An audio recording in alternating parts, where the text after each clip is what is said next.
Okay, good evening class. Am I audible now? Hope I am audible now. So we have started with thermodynamics chapter बच्चों. तो thermodynamics chapter start करते थोड़ा सा introduction last time. Okay, great to hear this. ठीक है. तो चलो देखते हैं बच्चों, यहाँ पे हमने एक थर्मोडायनेमिक्स चैप्टर स्टार्ट किया है, उसमें हम क्या करने वाले एग्जैक्टली चलो देखते हैं. तो देखो बच्चों, यहाँ पे थर्मोडायनेमिक्स का मतलब क्या होता है, मैंने बताया थर्मोडायनेमिक्स. तो अगर इस वर्ड को हम स्प्लिट अप करें तो थर्मो मतलब होता है हीट और डायनेमिक्स मतलब होता है चेंज. तो इस चैप्टर में हम सिर्फ यही थ्रू आउट चैप्टर पढ़ने वाले हैं कि किस तरह से हीट चेंज हो रहा है आपकी रिएक्शंस में. रिएक्शंस में क्या होगा, या तो बॉन्ड ब्रेकिंग होगी या तो बॉन्ड फॉर्मेशन होगा. तो बॉन्ड फॉर्मेशन के टाइम पे मोस्टली क्या होता है, हीट रिलीज आउट होता है. बॉन्ड यहाँ पे ब्रेक करने के टाइम पे क्या होता है, हमें एनर्जी की रिक्वायरमेंट होती है, तो वहाँ एनर्जी कंज्यूम होती है. तो इन सारे प्रोसेस में क्या हीट चेंज होता है, ये सब हम पढ़ने वाले हैं इस चैप्टर में. ठीक है. और मैंने आपको ये बताया बच्चों कि थर्मोडायनेमिक्स जो है ना, हम हमेशा लार्ज लेवल पे पढ़ते हैं, मैक्रोस्कोपिक लेवल. मैक्रोस्कोपिक लेवल मतलब जहाँ पे बहुत सारे मॉलिक्यूल्स इन्वॉल्व होते हैं, वहाँ हम इस थर्मोडायनेमिक्स को पढ़ते हैं. ना कि माइक्रोस्कोपिक लेवल जहाँ पे थोड़े से मॉलिक्यूल इन्वॉल्व है, उसका हम एनर्जी चेंज, उसका हम हीट चेंज नहीं फाइंड आउट कर सकते. तो ये थर्मोडायनेमिक्स का सबसे बड़ा लिमिटेशंस है. क्या लिमिटेशन है कि हम थर्मोडायनेमिक्स को हमेशा लार्ज मॉलिक्यूल्स पे ही अप्लाई करते हैं. मतलब हीट चेंज हम लार्ज मॉलिक्यूल के लिए फाइंड कर सकते हैं. स्मॉल मॉलिक्यूल्स के लिए, जहाँ पे लेस नंबर ऑफ मॉलिक्यूल्स हैं, उनके लिए एनर्जी चेंज हम नहीं फाइंड कर सकते थर्मोडायनेमिक्स में. ठीक है. अब मैक्रोस्कोपिक लेवल, ये मैंने एग्जाम्पल भी आपको बताया था बच्चों, जैसे कि हमारे इंडिया, अगर मैं अलग अलग कंट्री की इकोनॉमी फाइंड करना चाहती हूँ, तो मैं इंडिया की इकोनॉमी फाइंड कर रही हूँ, मैं रशिया की फाइंड कर रही हूँ, जापान चाइना की इकोनॉमी फाइंड कर रही हूँ. तो मैं ये क्या कर रही हूँ, मैं इसको एक मैक्रोस्कोपिक लेवल पे कर रही हूँ. अगर एक कंट्री का मैं इकोनॉमी फाइंड कर रही हूँ तो मतलब एक लार्ज लेवल पे कर रही हूँ कि नहीं कर रही हूँ.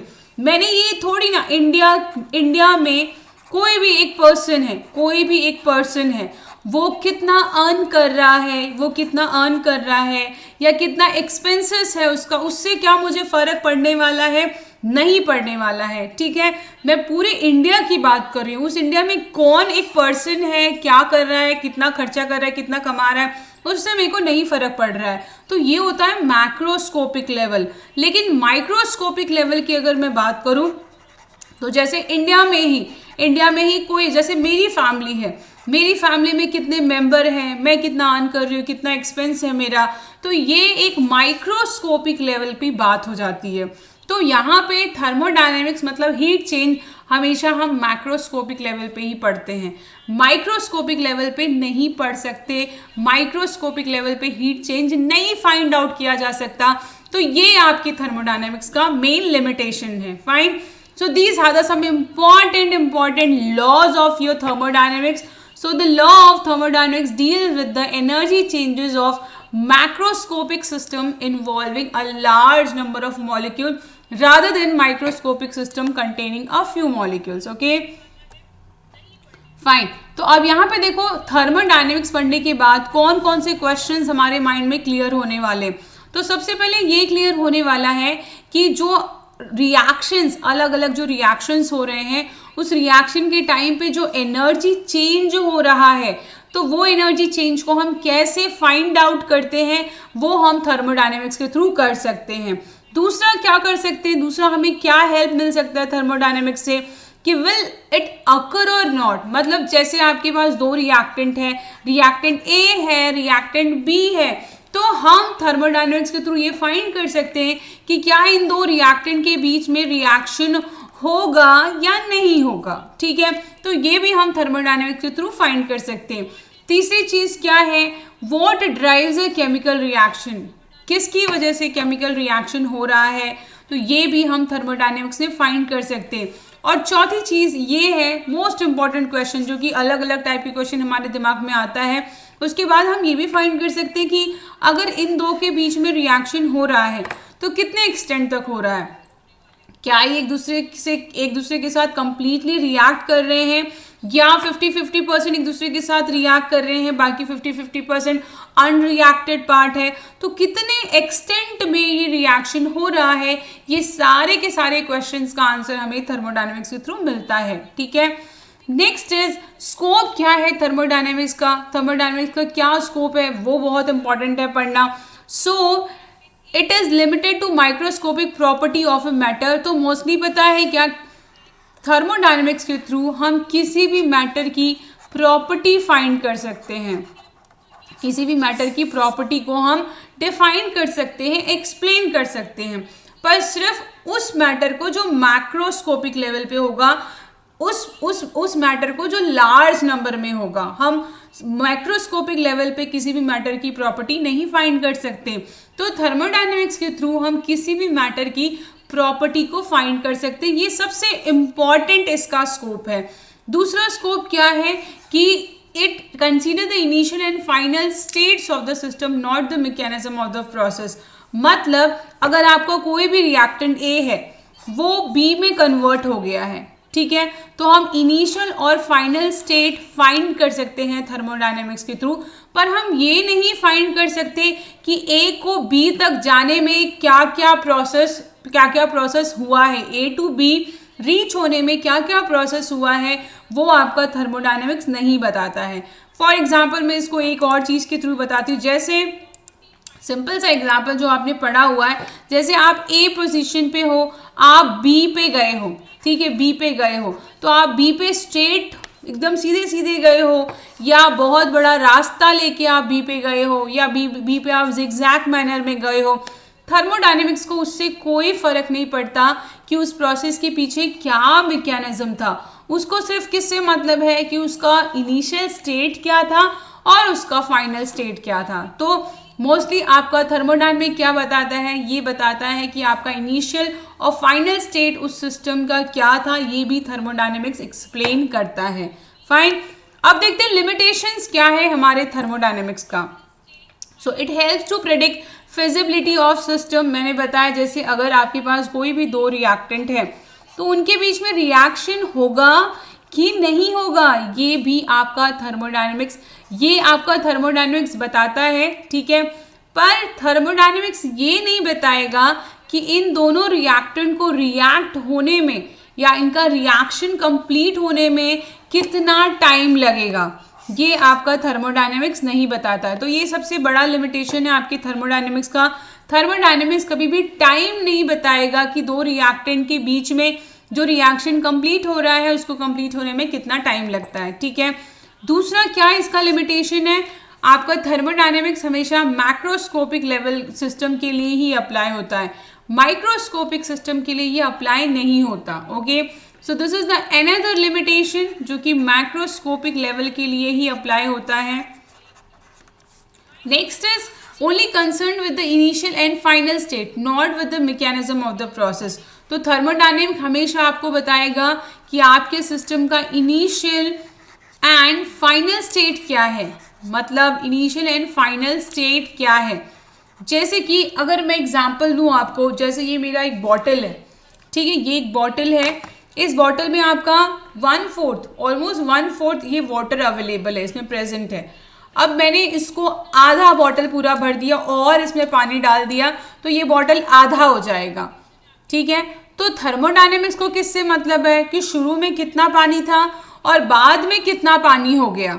उसको ये बिल्कुल भी इस चीज़ से मतलब नहीं कि वो पानी मैंने कहाँ से लाया, वो वेल वाटर है या बारिश का पानी है या कहीं का भी वाटर है, उससे उसको नहीं फ़र्क पड़ रहा। उसको सिर्फ किस चीज़ से फ़र्क पड़ रहा है कि इनिशियल वाटर का क्या वॉल्यूम था और फाइनल वाटर का क्या वॉल्यूम था, या सिस्टम का क्या स्टेट था इनिशियली, उसका क्या स्टेट था, फाइनली स्टेट उसका क्या था। तो उससे उसको मतलब है, उसके मैकेनिकल प्रोसेस से आपकी थर्मोडायनेमिक्स को कोई भी मतलब नहीं है, ठीक है। So this is all about your scope and limitation of your thermodynamics. Next is what, अब हम कुछ इंपॉर्टेंट टर्म्स देखेंगे थर्मोडायनेमिक्स से रिलेटेड। तो पहला हमारा टर्म है system and the surrounding. System and the surrounding is another term. अब यहाँ पे देखो सिस्टम क्या होता है, सराउंडिंग क्या होता है, ये हमने ऑलरेडी देखा है बच्चों, फटाक से एक बार रिविजन लेते हैं। जैसे कि आपका ये एक बॉटल है, ठीक है, इस बॉटल के अंदर ये आपका पानी है, दिस इज द वाटर। तो ये वाटर को मुझे ऑब्जर्व करना है कि इस वाटर में क्या चेंजेस आ रहा है, इस वाटर में क्या, या तो फिर क्या टर्बिडिटी है, या वाटर अगर हॉट है तो ये कितना वेपराइज हो रहा है या कूल कितना हो रहा है। मतलब इन शॉर्ट मुझे इस वाटर पे फुल ऑन कॉन्सेंट्रेट करना है, ठीक है। तो अगर मैं इस वाटर पे कॉन्सेंट्रेट कर रही हूँ तो इसको मैं बोलूँगी this is the system, this is what system. इस सिस्टम को छोड़ के जितना भी आपको सूर्य अगल बगल आपके चारों बाजू दिखता है, that is called as what, surrounding, ठीक है। इस पानी को छोड़ के जो भी आपको इसके अगल बगल जो भी नेक्स्ट दिखाई दे रहा है, एवरीथिंग इज व्हाट, सराउंडिंग, ठीक है। और आपके वाटर जो कि एक सिस्टम है, सिस्टम और सराउंडिंग के बीच में जो सेपरेशन, जो इसको सेपरेट कर रहा है, सिस्टम को सराउंडिंग से जो सेपरेट कर रहा है वो क्या है, ये है इसकी बाउंड्री। तो 3 टाइप की चीजें होती हैं, system, surrounding and boundary, okay. So what is system? System is the thermodynamically refer to the part of universe in which observations are made. जैसे ये आपका एक पेन है, ठीक है, या कुछ भी anything you can take. Okay, suppose this is your one of the copy. ये आपकी एक कॉपी है, फाइन। ये कॉपी है तो इसको मुझे ऑब्जर्व करना है, this copy is under observation. तो ये कॉपी क्या हो जाएगी, सिस्टम हो जाएगी। और इस सिस्टम के अलावा जो भी कुछ है, everything is called as what, surrounding, ठीक है। और इस कॉपी को सराउंडिंग से जो है सेपरेट करता है, that is called as what, your boundary, fine. ये एग्जाम्पल है, this is just example.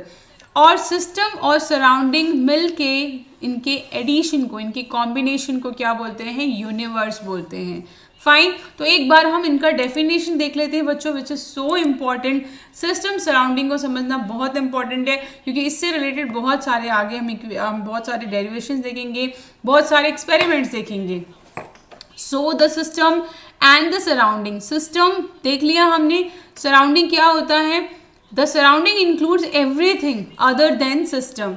System and the surrounding together constitute the universe. तो सिस्टम और सराउंडिंग साथ में मिलकर क्या बनाते हैं, यूनिवर्स बनाते हैं, okay. So this is so important. यहाँ पे एक एग्जाम्पल दिया है, इस बीकर, इस कोनिकल फ्लास्क में, ये जो आपका एक कोनिकल फ्लास्क है, कोनिकल फ्लास्क में हमने 2 रिएक्टेंट लिया है, रिएक्टेंट ए, रिएक्टेंट बी। और इन रिएक्टेंट, दोनों रिएक्टेंट के बीच में क्या रिएक्शन हो रहा है उसे हमको ऑब्जर्व करना है।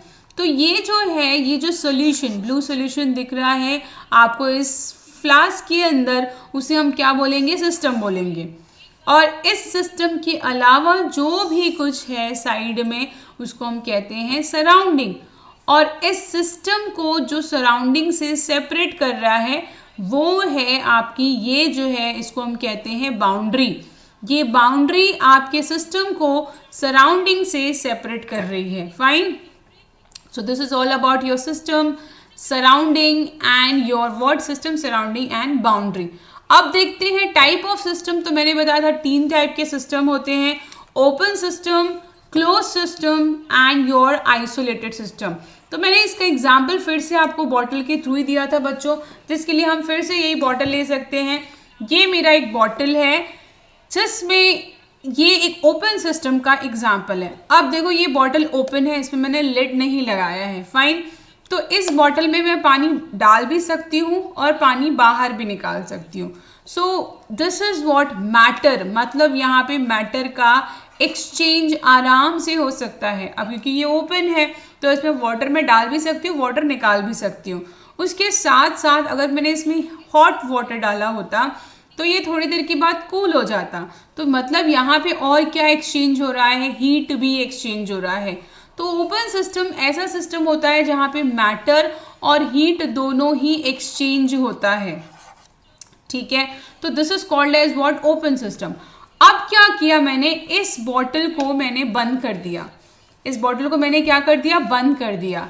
तो अब देखो यहाँ पे मैटर तो एक्सचेंज नहीं हो पाएगा, क्योंकि जब बंद है तो मैं इसमें ना ही वाटर ऐड कर सकती हूँ, ना ही इसमें से वाटर बाहर निकाल सकती हूँ। तो इसमें से वाटर तो ऐड नहीं हो सकता। तो मतलब सेकेंड वाला जो है क्लोज सिस्टम में मैटर एक्सचेंज नहीं होगा। लेकिन यहाँ पे अगर मैंने हॉट वाटर रखा होता तो थोड़ी देर के बाद वो हॉट वाटर कूल हो गया होता कि नहीं, कूल हो गया होता, तो मतलब यहाँ पे हीट एक्सचेंज होगा। ठीक है, तो क्लोज सिस्टम में क्या होता है, क्लोज सिस्टम में आपका मैटर तो एक्सचेंज नहीं होता है पर आपका हीट एक्सचेंज होता है। थर्ड टाइप ऑफ सिस्टम है आइसोलेटेड सिस्टम के लिए आप एक थर्मस फ्लास्क ले लो। आजकल तो सबके पास थर्मस वाली बॉटल रहती है। उस थर्मस वाली बॉटल में जब हम पानी डालते हैं तो काफ़ी टाइम तक वो हॉट वाटर हॉट ही रहता है या कोल्ड वाटर कोल्ड ही रहता है। ठीक है, तो मतलब वहाँ पे एक तो बंद है वो थर्मस, तो वहाँ पे ना ही मैटर एक्सचेंज होगा ना ही हीट एक्सचेंज होगा। हीट देखो एक्सचेंज होता भी है तो बहुत ही स्मॉल अमाउंट में होता है, इसीलिए आपका हॉट वाटर बहुत टाइम के बाद जाके कूल होता है। फाइन, थर्मस फ्लास्क की बात कर रहे हैं, तो ऐसे सिस्टम को हम क्या बोलते हैं, आइसोलेटेड सिस्टम। हमारे पास 3 टाइप का सिस्टम होता है, open system, close system and your isolated system. तो ओपन सिस्टम में दोनों ही एक्सचेंज हो सकता है, क्लोज सिस्टम में मैटर एक्सचेंज नहीं हो सकता पर हीट एक्सचेंज हो सकता है। आइसोलेटेड में मैटर हीट दोनों ही एक्सचेंज नहीं हो सकता है। ठीक है, so this is your type of system. उसके बाद हमने स्टेट ऑफ ए सिस्टम देखा था, स्टेट ऑफ ए सिस्टम जिसमें हमने स्टेट फंक्शन देखा था और उसके बाद हमने स्टेट फंक्शन को हम वेरिएबल्स भी बोलते हैं। So these all thing we had seen yesterday. आज हम कुछ क्वेश्चन सॉल्व करेंगे based on these all basics. तो चलो स्टार्ट करते हैं बच्चों।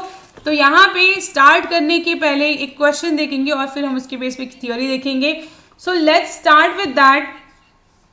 So here I am writing question number 1. Everybody please pay attention here. अब questions के साथ साथ जिस टाइप का क्वेश्चन होगा उससे रिलेटेड मैं थियोरी भी यहाँ पे कंप्लीट कराती जाऊंगी, थियोरी भी यहाँ पे एक्सप्लेन करती जाऊंगी। So first question is when no heat energy is allowed, no heat energy is allowed to enter or leave the system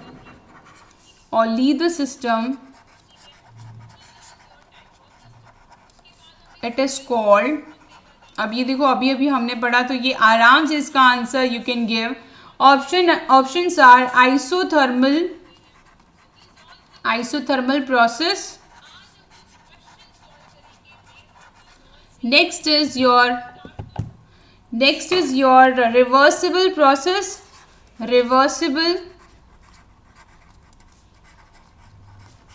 next is irreversible process, third is adiabatic कर लेते हैं, adiabatic process, and the last is irreversible process. What should be the answer? Come on student, what should be the answer? What do you think? What should be the answer? Everybody please answer this. देखो ऐसा system जहाँ पे heat ना ही enter कर सकता है ना ही हीट वहाँ से लीव हो सकता है। ठीक है, वहाँ पे मतलब हीट एक्सचेंज नहीं हो सकता। तो ऐसा कौन सा सिस्टम होता है जहाँ पे हीट एक्सचेंज नहीं हो सकता? ठीक है, तो मैं आपको यहाँ पे देखो बहुत इंपॉर्टेंट थियोरी देख लो। थर्मोडायनेमिक जो प्रोसेस होते हैं वो चार टाइप्स के होते हैं। So thermodynamics process are of 4 types. Okay, thermodynamic process are of 4 type. तो देखो यहाँ पे पहला जो प्रोसेस है उसको हम बोलते हैं isothermal process. Isothermal process means process which is carried out at constant temperature, process which is carried out at constant temperature is called as what? Isothermal process. दूसरा जो प्रोसेस है उसको हम बोलते हैं आइसोबारिक प्रोसेस। आइसोबारिक, बार क्या होता है? बार किसकी यूनिट है? बार आपके प्रेशर की यूनिट है। तो मतलब ऐसा प्रोसेस जो कि कांस्टेंट प्रेशर पे कैरिड आउट हो रहा है उसको हम क्या बोलेंगे? Isobaric process. Third type of जो थर्मोडायनेमिक्स प्रोसेस है वो है आपका आइसोकोरिक प्रोसेस। आइसोकोरिक बहुत इंपॉर्टेंट है बच्चों, ये बहुत बहुत बहुत इंपॉर्टेंट है। Isochoric process means what? Process which is carried out at constant volume, process which is carried out at constant volume is called as what? Isocoric process. Last one is adiabatic process. Adiabatic process means the process where there is no heat exchange occurs. No heat exchange occurs मतलब ना ही heat enter कर सकता है ना ही heat उस system को लीव कर सकता है. So where no heat exchange occurs is called as what? Adiabatic process. ठीक है, where no heat exchange occurs is called as what? Adiabatic process. तो एडियाबैटिक प्रोसेस ऑलमोस्ट किसकी तरह है? आपका आइसोथर्मल प्रोसेस जैसा है. आइसोथर्मल सिस्टम बोल सकते हो. आइसोथर्मल सिस्टम जहाँ पे ना ही हीट एंटर करता है ना ही हीट सिस्टम को लीव करता है. तो यहाँ पे क्या बताया है? When no heat energy is allowed to enter और leave the system it is called as what? Adiabatic process. ठीक है, एडियाबैटिक प्रोसेस में ना ही हीट एक्सचेंज नहीं होता. मैटर एक्सचेंज तो वैसे भी नहीं होता है एडियाबैटिक में, हीट एक्सचेंज भी नहीं होता. So this is first very important question. Let's move to the question number 2. अब क्वेश्चन नंबर 2 भी बहुत इंपॉर्टेंट है. Which of the following is intensive property? Which of the following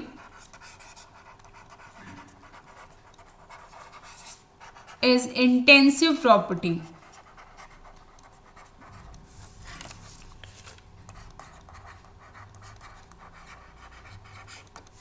ठीक है, अब देखते हैं इंटेंसिव प्रॉपर्टी. अब यहाँ पे पहले एग्जाम्पल देखते हैं, फिर हम देखेंगे इंटेंसिव प्रॉपर्टी क्या होती है और एक्सटेंसिव प्रॉपर्टी क्या होती है. आई मीन इसके पहले ऑप्शंस देख लेते हैं.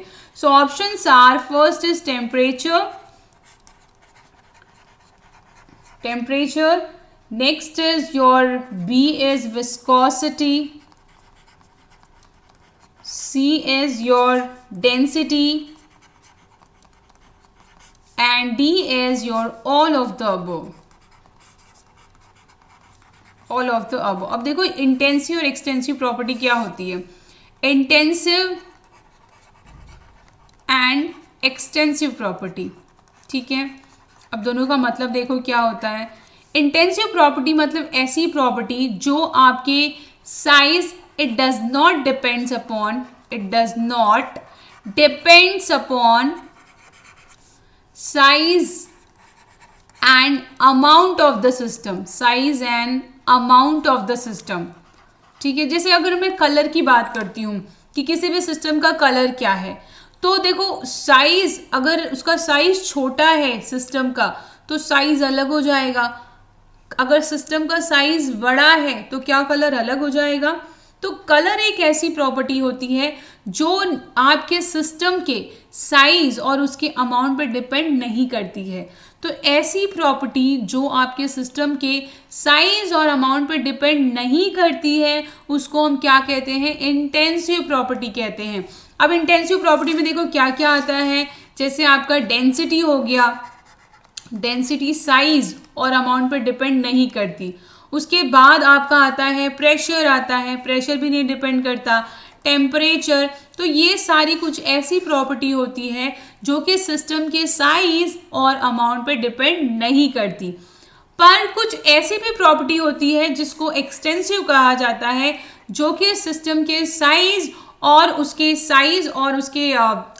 उस पर डिपेंड करती है. साइज एंड उसके अमाउंट पे डिपेंड करती है. जैसे वॉल्यूम अगर ले लो आप, तो वॉल्यूम उसके साइज और अमाउंट पे अगर ज़्यादा अमाउंट रहेगा तो उसका वॉल्यूम बढ़ जाएगा, राइट.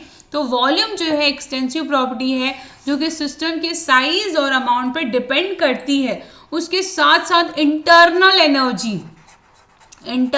एनर्जी भी आपकी एक्सटेंसिव प्रॉपर्टी होती है क्योंकि वो भी सिस्टम के साइज और उसके अमाउंट पे डिपेंड करती है. इंटरनल एनर्जी मतलब total energy present in the system is called as what? Internal energy. चाहे वो आपका पोटेंशियल एनर्जी हो, काइनेटिक एनर्जी हो, all energy together is called as what? Internal energy. तो वॉल्यूम और इंटरनल एनर्जी आपकी एक्सटेंसिव प्रॉपर्टी होती है और आपका प्रेशर, डेंसिटी, टेम्परेचर आपका इंटेंसिव प्रॉपर्टी होता है जो कि साइज और अमाउंट पर डिपेंड नहीं करता. ठीक है, अब देखो बच्चों यहाँ पे क्या पूछा गया है कि विच of the following is intensive property. तो टेम्परेचर तो है, विस्कोसिटी भी इंटेंसिव ही होती है, ये आपके साइज और अमाउंट पर डिपेंड नहीं करती. ठीक है, डेंसिटी भी आपकी इंटेंसिव प्रॉपर्टी है, तो एग्जाम्पल क्या आएगा, D should be your answer, all of the above. सारी की सारी जितनी यहाँ पे प्रॉपर्टीज दी गई है वो सारी की सारी इंटेंसिव प्रॉपर्टी है जो कि सिस्टम के साइज और उसके अमाउंट पे डिपेंड नहीं करती है, ठीक है। So this is the question number 2। Let's move to the question number 3 बच्चा पार्टी। सो क्वेश्चन नंबर 3 पे चलते हैं, जो कि आपका इसी से रिलेटेड होगा, आपका इंटेंसिव और एक्सटेंसिव प्रॉपर्टी से ही रिलेटेड हम कुछ क्वेश्चन फर्स्ट करते हैं ताकि इससे रिलेटेड जितने भी क्वेश्चंस हो वो आपको क्लियर हो जाए। So let's move to the next question number 3। Which of the following is an intensive property. अब इसमें भी आपको चूज करना है which of the following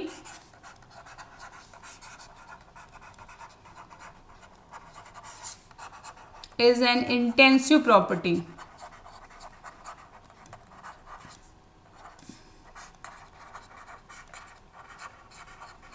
Okay, so my options are boiling point, option B is molarity, C is your freezing point, and D is your all of the above. So what should be the answer? Come on student, what should be the answer out of these four? अभी भी मैंने बताया intensive property क्या होती है, intensive में क्या क्या आता है, बेसिक जो हम देखते हैं आपका आता है डेंसिटी, आता है प्रेशर, टेम्परेचर, फिर कॉन्सेंट्रेशन भी आ सकता है आपके इंटेंसिव में। Next is your extensive property में क्या आएगा, एक्सटेंसिव में आपका आएगा वॉल्यूम आएगा, वॉल्यूम के साथ साथ इंटरनल एनर्जी आएगा। These are your extensive property. तो यहाँ पे बॉइलिंग पॉइंट, फ्रीजिंग पॉइंट, ये दोनों आपका टेम्परेचर से रिलेटेड है तो ये दोनों ही इंटेंसिव है। मोलारिटी कॉन्सेंट्रेशन से रिलेटेड है, ये भी इंटेंसिव है। So answer should be all of the above, all of the above should be your answer, ठीक है। So this is your third question, very important. चलते हैं क्वेश्चन नंबर 4 पे। So now very interesting question we are having. So a well stoppered, अब ये बहुत important है, a well stoppered. Now this is very easy question, already we have done such kind of question. Thermoflask, अब well स्टॉपर्ड, देखो यहाँ पे बहुत ही stress किया गया है इस क्वेश्चन पे, अच्छे से स्टॉपर्ड वाला जो एक थर्मस फ्लास्क है which is containing some ice cube,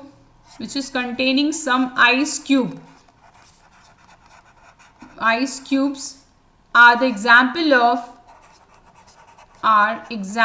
of A is closed system,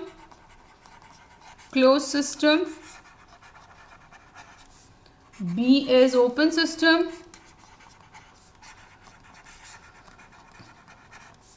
C is isolated system,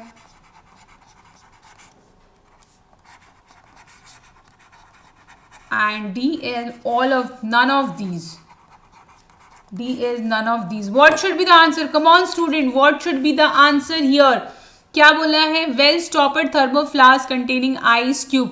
thermos flask में क्या होता है? थर्मस फ्लास्क में देखो, थर्मस फ्लास्क मतलब यहाँ पे ना ही मैटर एक्सचेंज होगा, ना ही यहाँ पे हीट एक्सचेंज होगा, कुछ भी एक्सचेंज नहीं होगा। तो ऐसे सिस्टम को हम क्या बोलते हैं? आइसोलेटेड सिस्टम बोलते हैं। So what is your answer? Your answer is isolated system. Okay, so again let's move to the next very important question. So अब यहाँ पे देखो कुछ और, अब again the same kind of question I am going to ask you. हाँ, अब ये देखो कितना इंपॉर्टेंट क्वेश्चन है। Warming ammonium chloride, ammonium chloride क्या होता है? Warming ammonium chloride, ammonium is what? NH4Cl with sodium hydroxide, in a test tube, is an example of, अब बताओ ये किसका एग्जाम्पल है, किस टाइप के थर्मोडायनेमिक्स प्रोसेस का एग्जाम्पल है? चलो जल्दी से बताओ आप लोग मुझे, क्लोज सिस्टम है ये, दिस इज क्लोज सिस्टम, और this is open system, open system है ये, या ये आपका आइसोलेटेड सिस्टम है, या ये आपका आइसोलेटेड सिस्टम है, या आपका फोर्थ जो ऑप्शन है none of these, none of these, none of these. What should be the answer class? Come on tell me, ये क्या होगा? मैंने एक टेस्ट ट्यूब लिया, एक टेस्ट ट्यूब लिया, टेस्ट ट्यूब में ओपन है आपका टेस्ट ट्यूब, ठीक है, टेस्ट ट्यूब तो ओपन रहेगा ना, उसको कहाँ से हम क्लोज करके हीट करेंगे?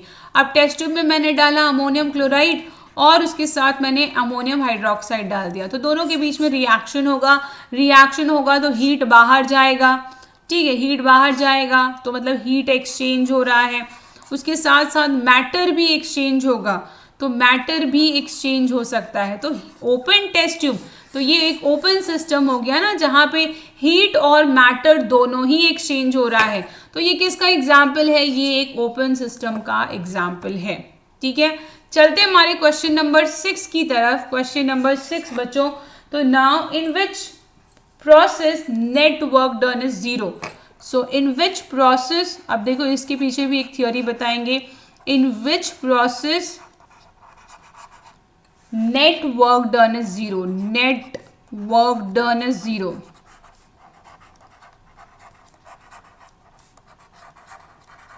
ठीक है, so what is answer? First is cyclic, B is your isochoric,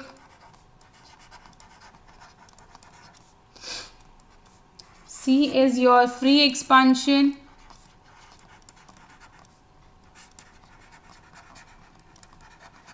and D is my adiabatic, adiabatic, ठीक है. So work done is equal to minus P extensive into delta V, means change in volume. तो free expansion में क्या होता है बच्चों? Free expansion में आपका ये जो है P एक्सटेंसिव शुड बी 0. तो यहाँ पे वर्क डन हो जाएगा आपका 0. एक अगर 0 रहेगा दोनों में से टर्म, तो complete your work done will be 0. So in free expansion your work done is what? 0. Okay, so let's see the next question. Now we are having so interesting question related to this. तो चलो देखते हैं next question, question number 7. So here in isochoric process, अब बताओ isochoric process में क्या constant होता है बच्चों? Isochoric process, in isochoric process this process carried out in what state function constant.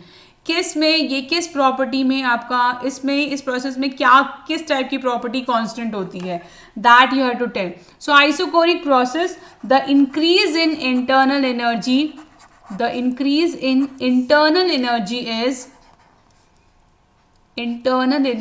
is we are having option first is equal to the heat absorbed,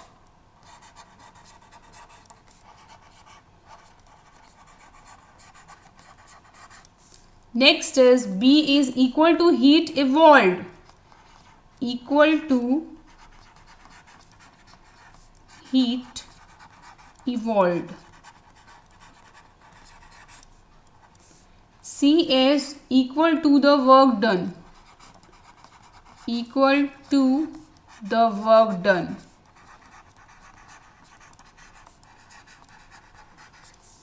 And D is equal to the sum of, equal to the sum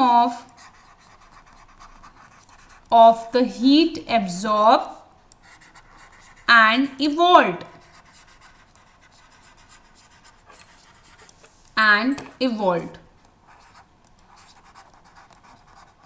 तो यहाँ पे देखो क्या होता है. Isochoric में बच्चों होता क्या है? आइसोकोरिक प्रोसेस में क्या होता है? आइसोकोरिक में क्या होता है बच्चों? आइसोकोरिक में डेल्टा V 0 होता है, मतलब ये आपका कांस्टेंट किस पे होता है? ये कांस्टेंट प्रोसेस पे होता है, ये कांस्टेंट वॉल्यूम पे होता है, आइसोकोरिक प्रोसेस आपको कांस्टेंट वॉल्यूम पे कैरिड आउट होता है, फाइन। तो उस कंडीशन में क्या हो जाएगा आपका QV is equal to delta E, मतलब आप यहाँ पे क्या हो जाएगा equal to the heat absorb, यहाँ पे इंटरनल एनर्जी क्या हो जाएगा, internal energy will be what, equal to the heat absorbed. So here your option will be A, equal to the heat absorbed, because at isochoric process this process carried out at constant volume, so that's why your option will be A1, that is equal to the heat absorbed. तो internal energy उतना ही होगा, जितना heat उसको दिया जाएगा उतना ही उसका internal energy रहेगा, मतलब system पे जितना heat provide होगा उतना ही उसका internal energy रहेगा, that is QV is equal to delta E. So these are the some important question based on the basics of your thermodynamics बच्चों। नेक्स्ट क्लास में हम thermodynamics का कंटिन्यू करेंगे, fresh सब topic of your thermodynamics, and after that on the basis of that we'll again going to solve some questions. So आज के लिए इतना ही, thank you so much everyone, will continue this class in my next lecture. Bye bye, thank you so much everyone.